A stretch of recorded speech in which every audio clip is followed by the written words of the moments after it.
Tech companies propel U.S. stocks to early gains, Intel jumps. New York, AP, technology companies are leading U.S. stocks higher at the open Friday, led by a sharp gain for chipmaker Intel. Investors continue to monitor developments in the international effort to contain the deadly new virus outbreak in China. The S&P 500 rose 4 points, or 0.1%, to 3,330, and the Nasdaq rose 37 points, or 0.4%, to 9,439. The Dow Jones Industrial Average gained 108 points, or 0.4%, to 29,268. Dow component American Express rose nearly 5% after posting strong fourth-quarter results. Bonds rose and the yield on the 10-year Treasury fell to 1.72% from 1.74% a day earlier. This is a breaking news update. AP's earlier story follows below. Global stock markets rose Friday after the outbreak of a new virus in China that has killed 25 people and led to transport limits in several cities was not declared a global emergency.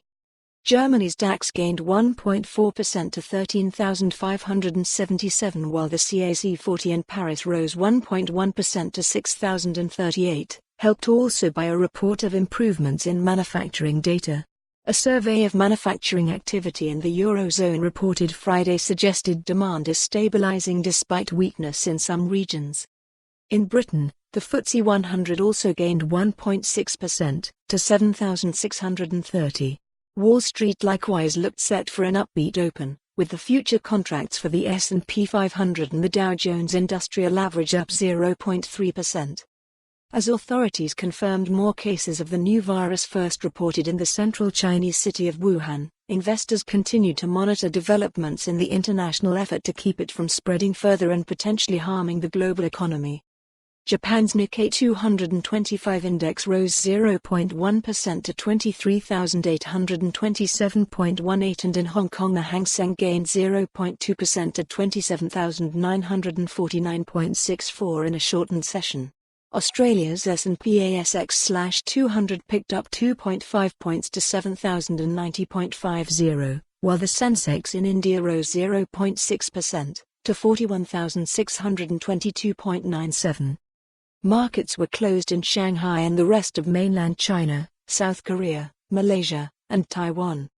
The World Health Organization decided Thursday against declaring the viral outbreak in China a global emergency for now. Such a declaration could result in trade and travel restrictions and other economic damage. Fears of such a possibility have weighed on global markets this week, driving up demand for U.S. government bonds and safe play stocks. Market traders are weighing the anticipated China growth fallout against the backdrop of the current global growth recovery. While the calculus is not coming up roses, it's far from a state of global market panic, Stephen Innes of Axicorp said in a commentary. Still, if risk aversion starts to spread beyond China's borders and starts to affect more than the usual suspects luxury, travel, and tourism, then we will likely see a more significant dive in the broader global indices, he said. Benchmark crude oil fell 25 cents to $55.34 per. For more on this story, visit the news article link.